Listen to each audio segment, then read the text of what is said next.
All right, let's dive into something that, at first glance, might seem like a total paradox. We're going to explore this really fascinating and, frankly, pretty unexpected intersection where ancient, faith-based financial principles are meeting the absolute cutting edge of digital tech. Yeah, we're talking ethics, finance, and the future, all rolled into one. So, let's start with a really powerful question. I want you to just forget everything you think you know about banking for a second, and just consider this. What if we could design a financial world from the ground up? A world built not on complicated debt, but on actual partnership, on transparency, and on shared values. Just, keep that question in the back of your mind as we go through this. Okay, so to really understand where we're going, we've got to first look back at what broke. Our whole story really kicks off with a crisis of trust that sent these massive shockwaves across the entire globe. Yeah, I'm talking about 2008. Remember that? The global economic crisis? I mean, it was so much more than just a market crash, right? It was this fundamental breach of trust. People everywhere just watched as institutions they believed were rock solid, like the one you're seeing here, just crumbled. And that loss of confidence, it was massive. It created this real hunger for something completely different. So, what really cracked the system? Well, when you boil it all down, it was really two main things. First, that huge, widespread loss of public trust we just talked about, and second, with the old system so clearly failing, there was this desperate, urgent need for new ideas. The stage was pretty much set for a revolution. And that revolution, well, it came in the form of technology. A massive digital wave was building, one that would completely reshape not just finance, but frankly our expectations for how we interact with pretty much every service in our lives. I mean, just think about it for a second. How do you interact with companies today versus, say, 10 or 15 years ago? Do you expect to wait for business hours? Or do you expect service on your terms, right now, right from your phone?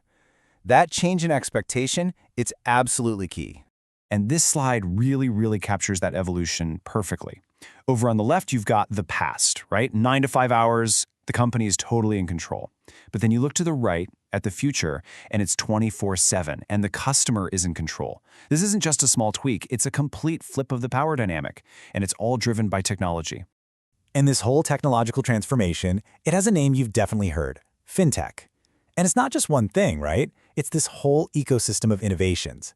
We're talking about mobile banking, peer-to-peer lending, cloud computing, artificial intelligence, and of course, all the cybersecurity improvements that have to hold it all together. The whole point is to make financial services smarter, faster, and way more accessible than ever before.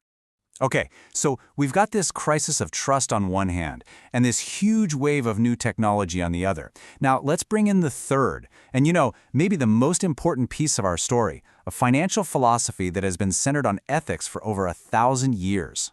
So Islamic finance is governed by principles from Sharia law, and it's really built on three core pillars. First, there's a strict prohibition on charging interest. That's called riba. The whole idea is that money itself shouldn't just make more money. Value has to come from a real-world investment or trade. Second, there's a huge focus on risk sharing, where all parties are basically partners in the outcome, for better or for worse. And third, a deep commitment to ethical investing, which means actively avoiding industries that are considered harmful. This diagram right here shows exactly how that works. And it's brilliant. It's showing what's called a mudaraba contract. See, instead of a simple loan, you have a crowd of investors providing capital to, say, a developer. They literally become partners.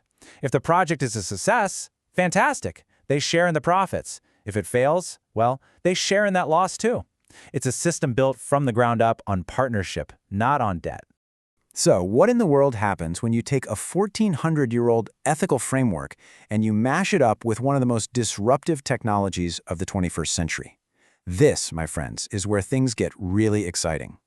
All right, let's quickly demystify blockchain, because it can sound super complicated, but it doesn't have to be. Forget all the jargon for a second. Just picture a shared digital notebook. That's it.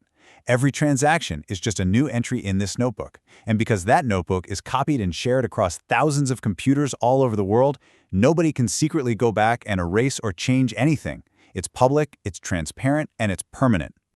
Now, this whole shared notebook idea gives blockchain two incredible superpowers. The first one is decentralization. Because there's no single person or bank in charge, it's incredibly secure. The second is immutability. The fact that transactions can't be changed after they're recorded creates this radical transparency, and it helps build the exact kind of trust that was so badly shattered back in 2008. And right away, you can see why this is so much more than just a tech upgrade. It's a perfect philosophical match. I mean, think about it. Islamic finance demands ethical investing, right? Well, blockchain's transparency can prove exactly where the money is going. It requires products to be halal or permissible. An immutable ledger can track a product's entire journey from start to finish. And it's built on these risk-sharing contracts. Well, blockchain smart contracts can automatically enforce those agreements with perfect, unbiased fairness. It's a perfect fit. So yeah, this combination has the potential to build a truly new kind of financial ecosystem. But, like with any major revolution, the path forward isn't exactly a straight line. It's not going to be entirely smooth. And there are definitely some real challenges to overcome. For one, the technology itself still needs to scale to handle massive volume. Then there can be cultural resistance, getting people to adopt such new methods. And, of course, you've got regulators all around the world who are still trying to figure out how to even approach this new landscape. It's complex. But the vision is what makes it all worthwhile.